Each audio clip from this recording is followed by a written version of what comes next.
We're not like any other family. We're different because of where we grew up. Hill House.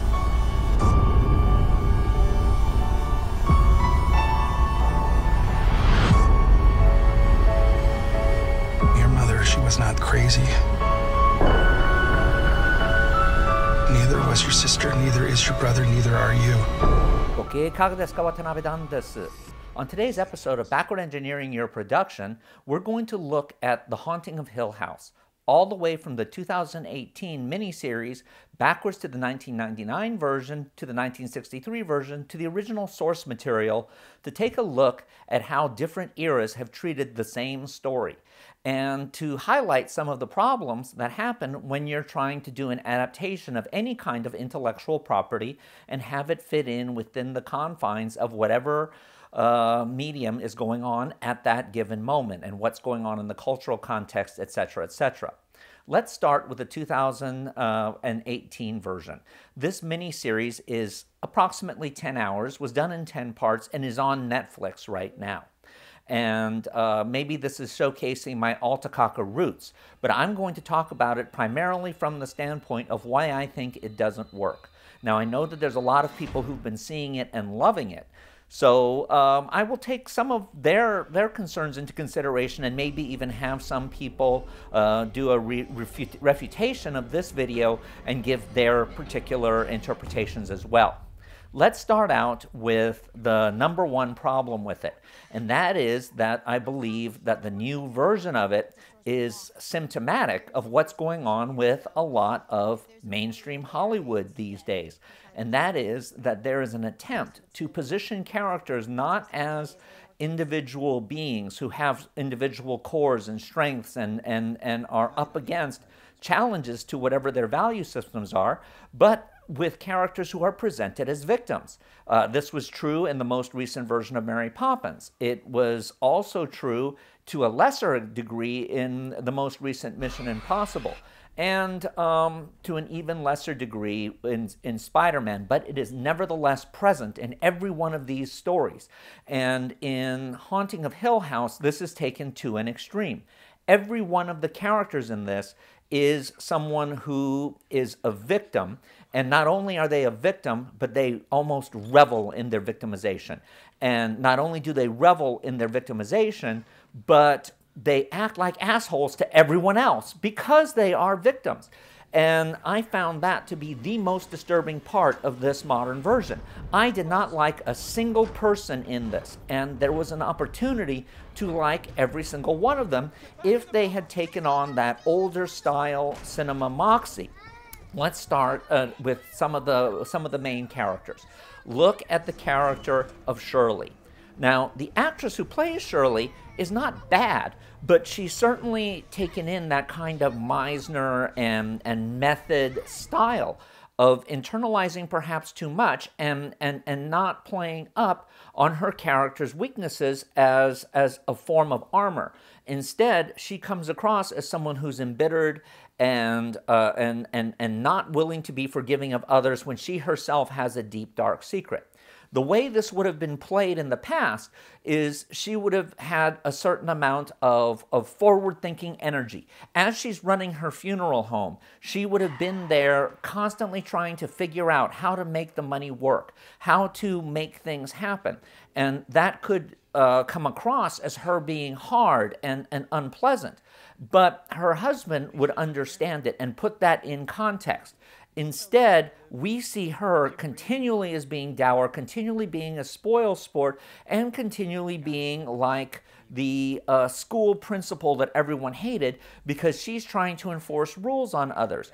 If we'd had a little bit of an insight that this is coming from fear, this is coming from panic, and this is in some way a defense mechanism because she is so worried about making money work that she has put everything else about her aside, sort of like an old school Barbara Stanwyck or even sort of a Jeannie Crane type character.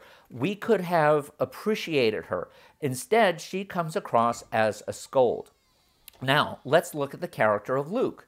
Luke, I found to be the most interesting of the characters, even though he was also the most profoundly cliched and ridiculous. He's the one who's the drug addict, and as a drug addict, we get to see him fighting those inner demons, fighting those battles against the evils of the addiction that is constantly trying to take hold of him.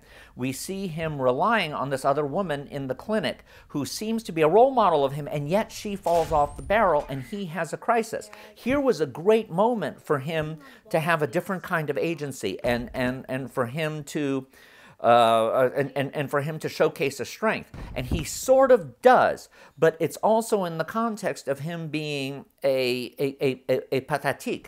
So we don't quite believe him when he shows these signs of strength. And just look, he's a bit too much of Nicolas Cage in Leaving Las Vegas and not enough of Ray Milland in The Lost Weekend. Yes, he can be taken over again by the demon, but he should be trying to move forward. Think of Meryl Streep in Postcards from the Edge. That's a perfect example of how this character type can be done, where they do take control. They do have moments where they can backslide, but we see that inner core of strength that says they really want to get better. Another problematic character is Stephen, who I guess is an inside joke on Stephen King. And he's the one who has betrayed the family by taking their story and putting it out there for the world. What I missed in him is him not being bold in accepting the fact that he has done this, accepting the fact that he's done what is in effect a jerk move. And he should be the one who is unafraid to tell the other characters, hey, look, yeah, I did this bad thing, and guess what, Shirley? Your relatives, including your husband, took my money, so don't you get all high and mighty on me. He should have been the one to say it. If you're going to be a jerk, you need to claim it, and he does not claim it. So instead, he comes across as the character that I wanted to slap the most throughout the movie, because I felt that he was the one who could have been a moment of strength. Now, the character of Nell is interesting because she's the one that's closest to Shirley Jackson's creation of Eleanor. And the Eleanor character in the book and in at least the first movie is fascinating because we see that the house is using her as a vessel. The house is using her as its new victim. And by making it singly focused on Nell as a victim, we have a sense of focus in the story as a whole. The biggest problem I had with this recent adaptation of Haunting of Hill House is that there were so many characters who were victims. There were so many characters who were a victim of the house that it ultimately became a numbers game. It's sort of like a serial killer movie when you're waiting for the next person to die in an interesting way, and you don't really give a you know what about any of them because they're just not that interesting as people. This Nell is someone who has been the most subsumed by the house from the very beginning, and at the end of her story, we see that how she was taken advantage by the house, how the house used manipulative techniques to bring her closer to her mother, to bring her closer to her identity. And had she been the only character who was positioned as a victim, she would have worked fine the way she is. But because she wasn't, I didn't feel that kinship with her. The other character of the brothers and sisters is Theodora. And Theodora, in the original book and in the 1963 version, is not an overt lesbian. You get that she is, but she doesn't bring it out quite directly. I mean, it's hinted at and it's mentioned, but it's never spoken of in direct terms. Now we see her as an embittered lesbian, and this, I gotta say, I am sick and tired of seeing embittered lesbian characters in movies. Why does every lesbian in a lot of the modern movies have to be so embittered toward the world? Can't she say, We're living in the 2000 teens, and we've been accepted. And so now I'm going to enjoy myself. Yes, I'm promiscuous, and I'm having a damn good time of it. I would have liked Theodora a lot more if she was that, if her psychic ability was used at times in a humorous way. We also get flashbacks of the father character and the mother character who were, in effect, the primary victims of the house initially way back when. And supposedly a big part of this story is wondering how the mother was in fact victimized. What really happened at Hill House all those many years ago? And when we find out, first of all, it's not a shock. Secondly, by that time, we're so inured with everyone else going through the same basic kind of story, it doesn't carry the shock value that it should carry. And instead, we see the mother as being way too close to Nell, being way too close to Luke. So we've already had that particular side of Hill House. So we're not able to really enjoy it. And the dad is just a mess. I mean, talk about your mid-teens male figure who's become a joke.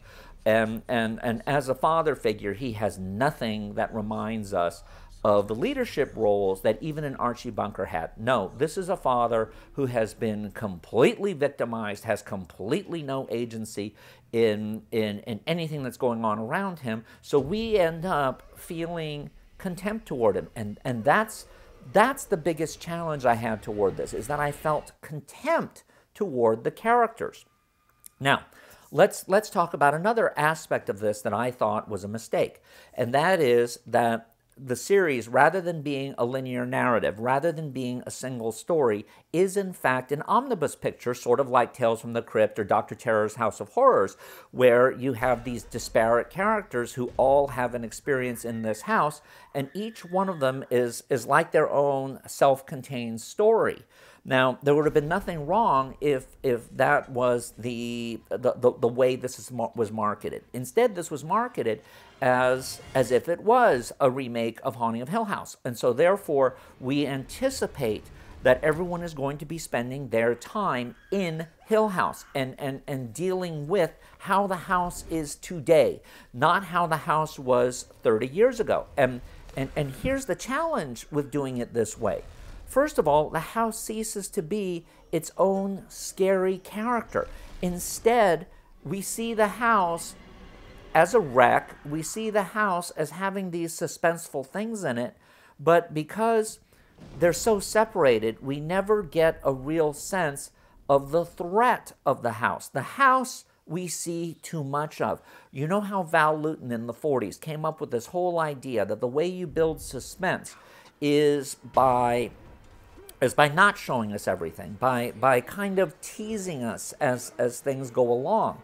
Well, this version of it, we don't have any of that teasing. It's all there, up front and center. Let's talk about another challenge that this brings up, and that is that most haunted house movies of that subgenre have had a very nice side to them, in that they offer an opportunity for characters to be scared, and for while they're scared, to be funny. James Whale, the great horror filmmaker who did Frankenstein and Bride of Frankenstein, Invisible Man, and all that, was very keen when he made Bride of Frankenstein, which for a 1930s movie, especially a post-code movie, is basically a complete body count film. I think that like 30 people are killed in it, and you're laughing the entire time. That combination of humor and horror makes the horror better, makes the horror more sharp. Old Dark House, another James Whale movie, does that as well. In this movie, the lack of humor absolutely makes itself felt. So ultimately, I regard this version of Haunting of Hill House as being a failure, simply because it didn't have humor. It was done in an omnibus structure, and so therefore we didn't fear the house. The house became just another boring character. And finally, it has all characters who basically have the same story. They're all victims. They don't have distinct personalities. None of them takes agency for themselves in a way that is at all role modeling. So for that reason, I almost didn't make it through it. It took me a long time because I was, quite frankly, pretty bored from the second episode onward. Going backwards, let's look at the 1999 version, or rather, let's not. The 1999 version of The Haunting of Hill House was, in fact, only interesting because its failure allowed for the success of the Blair Witch Project. Because what did the 1999 Haunting of Hill House do that was so wrong? First of all, it made the hauntings real. It made the hauntings CGI. It made the hauntings up front and in your face. And because of that, you had plenty of opportunity to find unintended humor in the proceedings. This also defeated very, very lively performers from giving something that was anything remotely resembling a good performance. And not only that, it did lead to the Blair Witch Project bringing horror fans out and showing that you didn't need those CGI effects, you didn't need those special effects to make a scare. Now, I don't like the Blair Witch Project, but I appreciated what it did. It went for that minimalist style. And the fact that The Haunting of Hill House, 1999, was so excessive, that kept it from being a good movie. 1963's The Haunting was a Robert Wise movie made right before The Sound of Music. And in fact, wags point out that he was forced to do The Sound of Music because The Haunting had been a disappointment. And Robert Wise had not wanted to do The Sound of Music. Ha ha ha ha, isn't life funny?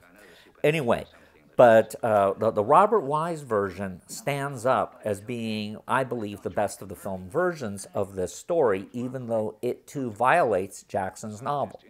The greatest strength and the biggest weakness of the 1963 Haunting is Julie Harris.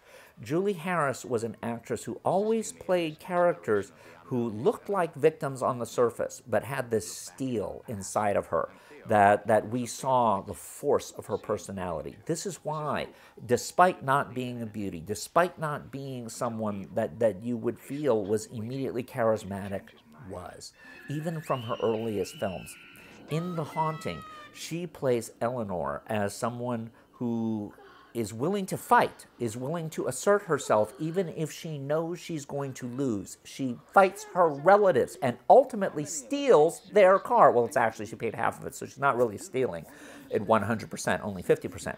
But she takes the car. So that is a positive act. She is acting on the universe, showing that she cannot be a victim. This is a positive movement that makes her, if not necessarily a 100% likable character, someone whose side we are on.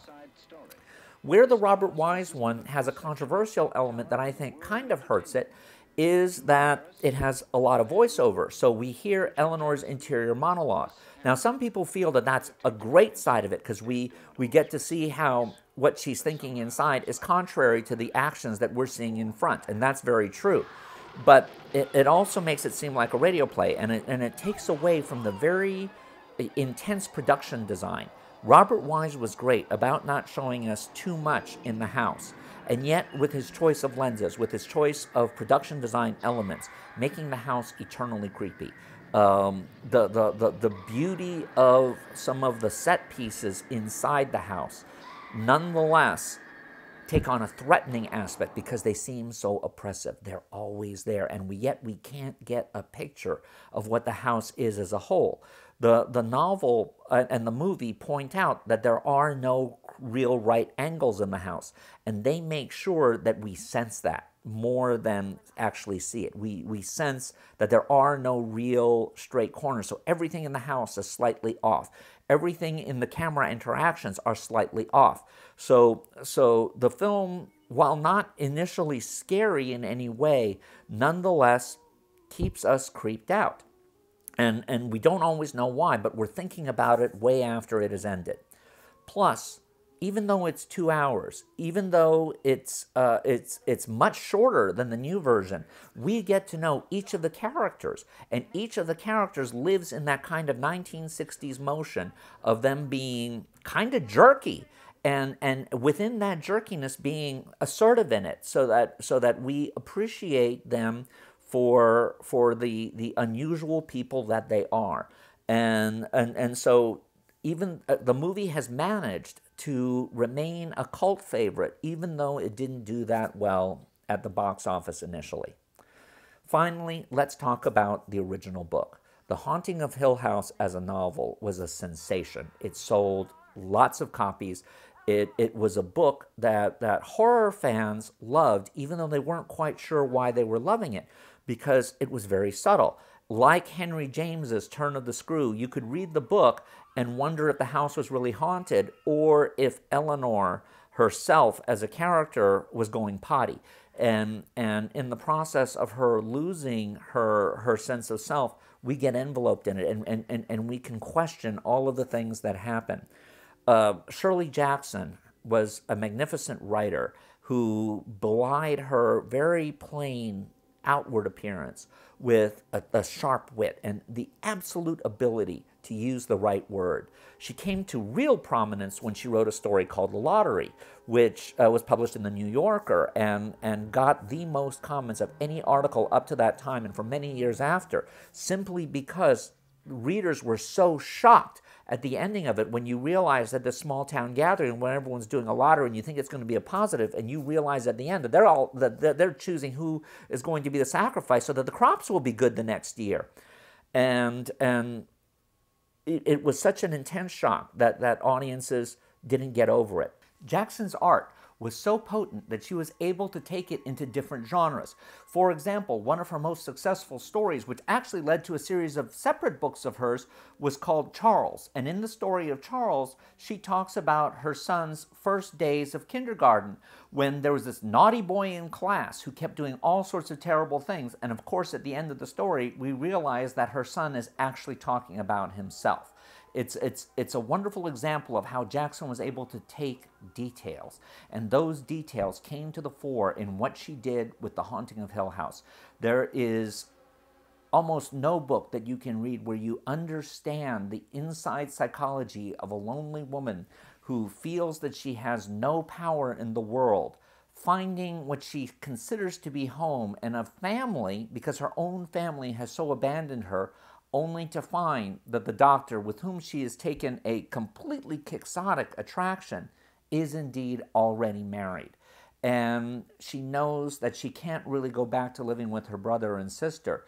So when she winds up crashing the car against the tree, we know that she has somehow found herself at peace. It's in its own way a happy ending, and yet it's not. I mean, this is what made Jackson great. And she was a great wordsmith. She'd talk about the importance of doing multiple drafts. She'd talk about how every word matters. And for that, let's take a look at her opening paragraph of the book, because it's one of the greatest opening paragraphs of any horror stories. Stephen King says that in his book, Danse Macabre. Countless other people have pointed it out. Dan Smith, in his book, Summer of Night, utilizes an ersatz rendering of it. So its impact is still felt through to today. No live organism can continue for long to exist sanely under conditions of absolute reality.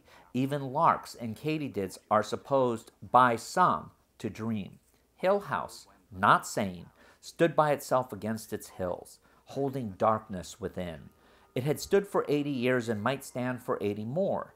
Within, walls continued upright, bricks met neatly, floors were firm, and doors were sensibly shut. Silence lay steadily against the wood and stone of Hill House, and whatever walked there walked alone. That paragraph is repeated at the end of the book. And it takes on a whole different meaning because we've by that time seen exactly how Hill House works on other people. In the 1963 version, during the last line, Eleanor says, "And we who walk there walk alone." Okay, it's still kind of within the feeling of what Jackson meant. But let's look at how the 2018 version ends it. It ends it by saying, "And whatever walked there, walked together." Can we say that's a travesty of what Jackson wrote? And it's only replacing one word, but that one word meant everything.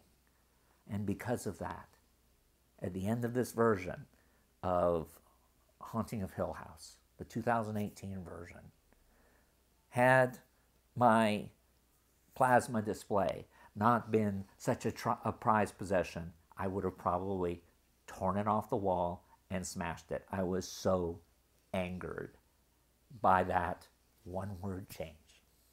And that is why your words are all important and every detail is important.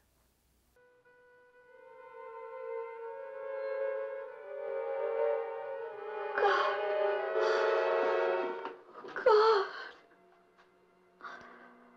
Whose hand was I holding?